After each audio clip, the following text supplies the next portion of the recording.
people, you need to be reminded that it is in God where you'll find your power. And it is in God where you're going to find your strength.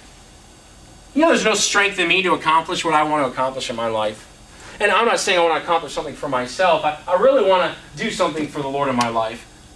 And in the past few years, I've really wanted it so badly, and it just feels like I'm working at it so hard, and I'm just getting scared because it's not working out the way I want it to work out.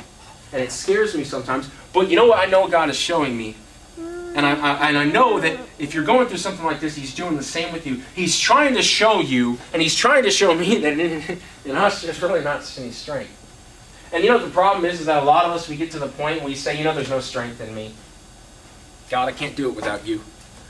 I don't have the ability to do it. I don't have the strength to do it, God. And we just pray and pray and pray and beg and beg and beg. And that's not the point that God is trying to make, is that you can't. The point is that you can.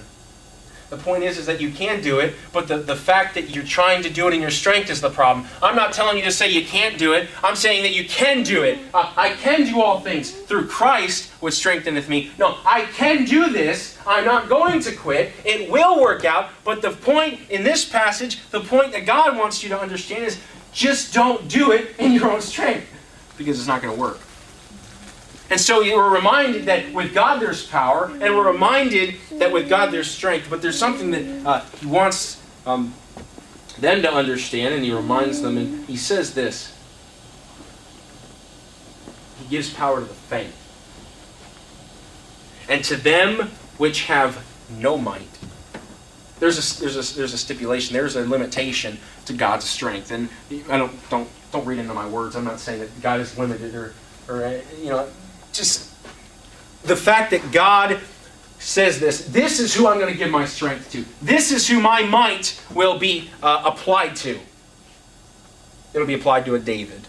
And it will be resisted on a Saul. It'll be applied to somebody who has no strength, somebody who needs me, somebody who wants me.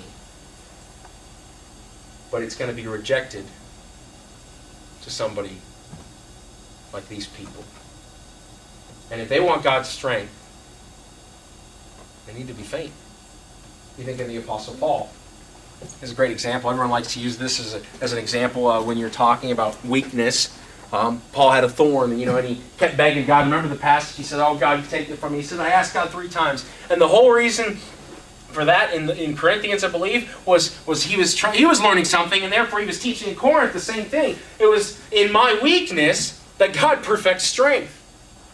God uses His strength, and He gets glory when He strengthens me in my weakness, and therefore I'll glorify Him. But if I am strong, and I am in my own strength asking for God's strength in addition, which strength did I use? At the end when it's all said and done, whose strength did it? Because I was strong, and now God gave me more, and now it all got done. Could have been me. Could have been me. I could have had a part in that, And so God said, I'm not going to help somebody who's living in the flesh, who's using their own strength. He said, I'm going to help the person that's fainting. I'm going to help him that has no might. And this just baffles me, because it's neat how you can just see the Spirit of God in this, how He adds this. I never would have thought of this when He says in verse 30. He adds a reminder to the youth.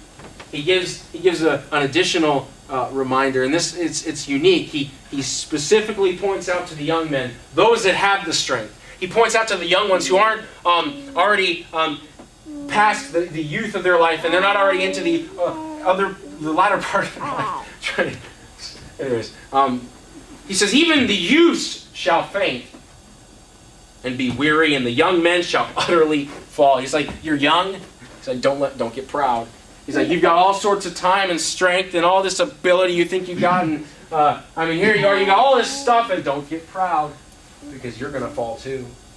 He says if you think you got it because you're young, you got all sorts of time, and you're not getting a lot of young people. A lot of my friends in my high school days that I've gone and revisited and tried to encourage them, they've got all this time. They've got so much time, and there's so much time to do it, everything they want to do, and there's still time to serve God in their mind. There is so much time in my life, and I've got a big life ahead of me. I'm still young, and yet they don't understand that God sees it differently, and that your time is running out even for the youth. Because youth, and I'm starting to get scared because I'm feeling this coming on. You say, oh, you're only 24.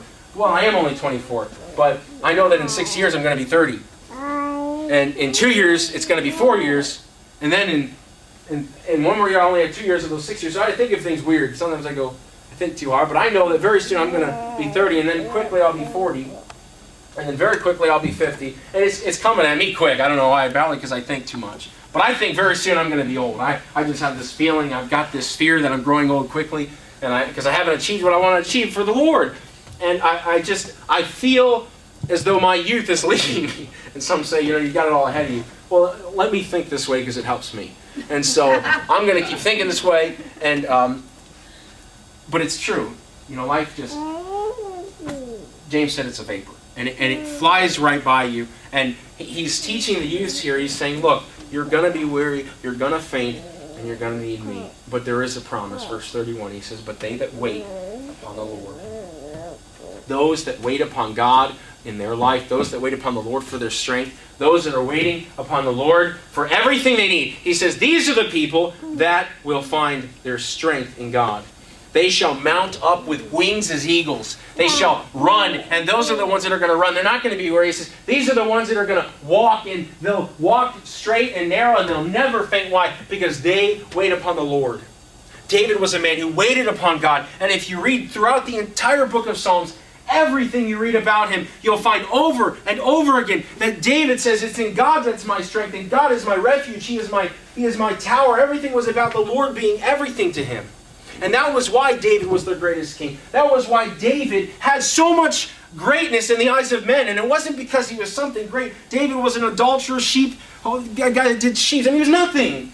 But the thing about David was that he saw God, and he saw how great he was. He saw that he was an eternal God.